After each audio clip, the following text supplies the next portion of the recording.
রাস্তার পাশে একটি সাইনবোর্ড দেখে এবং একটি দোকান দেখে নামলাম। এখানে বেশ কিছু ঘাস এবং খড় কাটার মেশিন দেখতে পাচ্ছি। আসুন আমরা দেখার চেষ্টা করি এখানে কি কি মেশিন এখানে আছে এবং তাদের কার্যক্রম কি, দোকানটা একটু দেখার চেষ্টা করি। আসুন।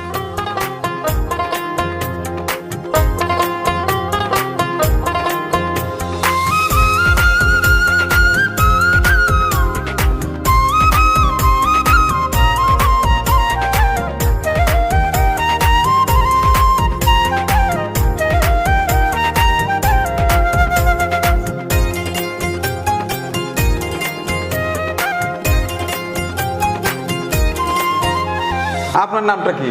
আমার নাম মোহাম্মদ আরিফ মল্লিক। ওই বোধহয় সাইনবোর্ডে কোথায় যেন আরিফ লেখা দেখলাম। সেই আপনি? জি জি জি, আমি আর মামা কুয়েতে ছিলাম।